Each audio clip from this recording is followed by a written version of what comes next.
l'ambassadeur Benjamin est le coordonnateur de la lutte antiterroriste au département d'État. Donc il est arrivé à Alger hier pour une visite de 3 jours, donc dans le cadre du renforcement de la coopération bilatérale, sécuritaire bilatérale.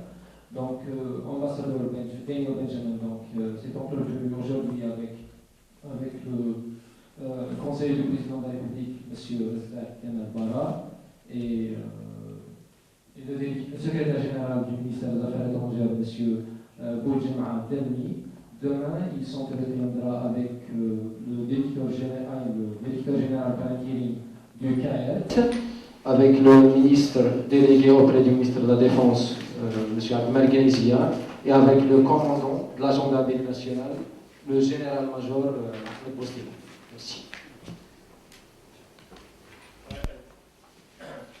Good afternoon. I think Hisham just told you a good part of the story, but it's a great pleasure to be here in Algiers. This is my first visit to Algiers, both in my official capacity and in my life, and I'm really delighted to be here. I've had excellent meetings today with Ambassador Rezzag Bara at the Presidency and with the Secretary General at the Ministry of Foreign Affairs and a number of other officials who attended both meetings.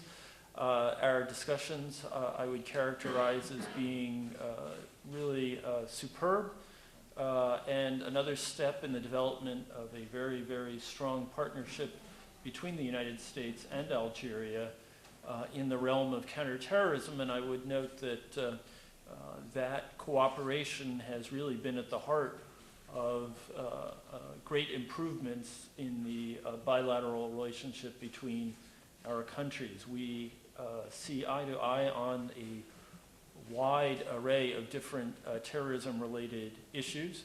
And we in the United States look to Algeria as a real leader in this area, a country that has shown enormous political will as well as great capacity in the realm of fighting terrorism. And I would also add that we in the United States are acutely aware of the enormous sacrifices that Algerians have made in the fight against terrorism, whether they are in the police, the armed forces, or ordinary citizens. And for that reason, Algerians have earned our gratitude, our respect, and I think a strong amount of sympathy, because we are all in this together, and we do appreciate your efforts. I think that we are seeing ever greater cooperation.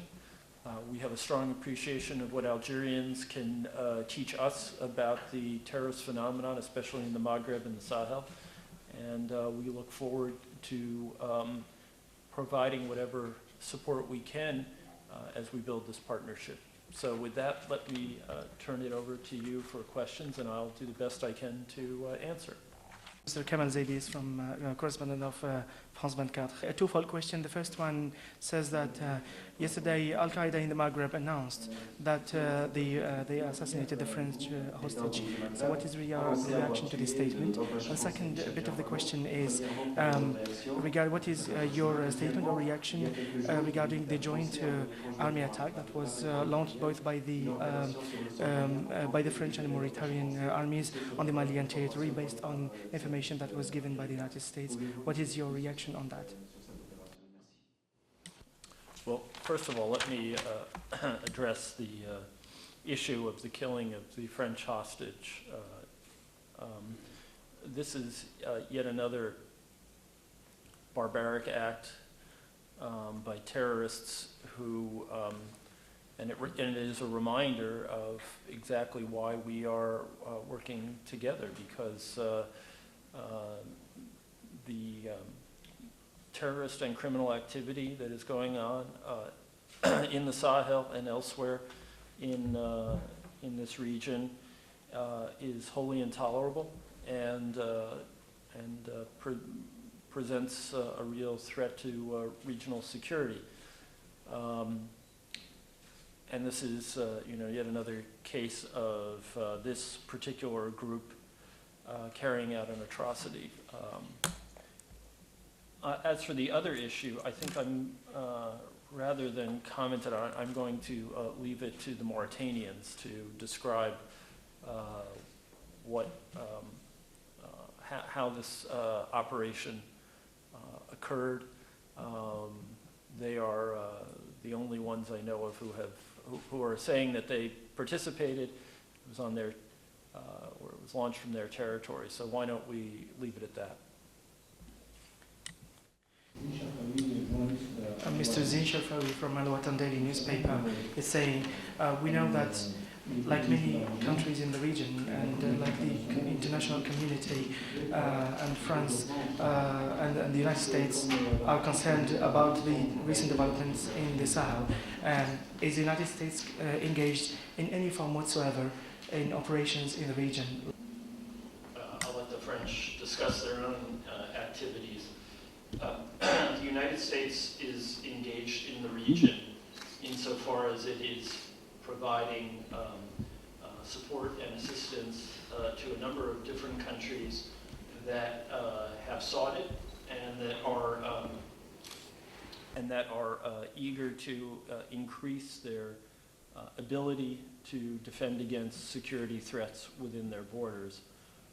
We don't have boots on the ground in this region. We are not carrying out our own operations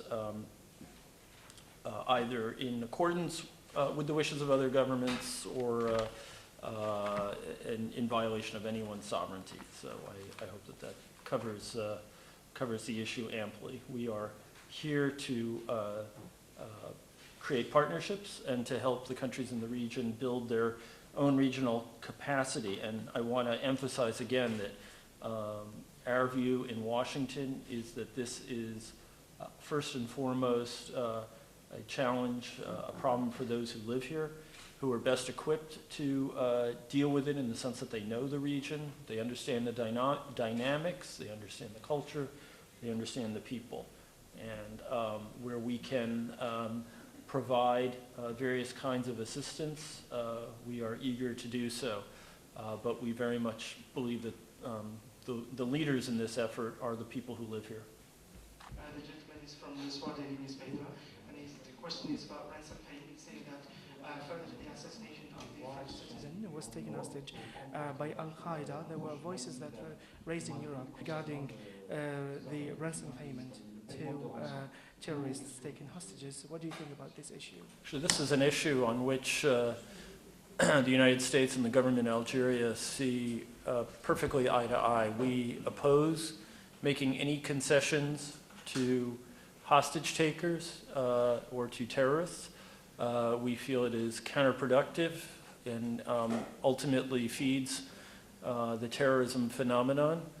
And we have worked hard to impress upon our friends and allies around the world that this is not the way to go in terms of dealing with hostage takers and terrorists. And I think that in terms of voicing its concerns about this practice, particularly in the Sahel region, the government of Algeria has done a really important service because it has been able to illustrate the costs of this practice in a very concrete way for others around the world. We will continue to make this message heard. Obviously, this is a sensitive issue for countries that have hostages, but we would note that those countries that have refused to pay ransoms have over time seen fewer of their citizens kidnapped. So we do believe that this is the right way to go.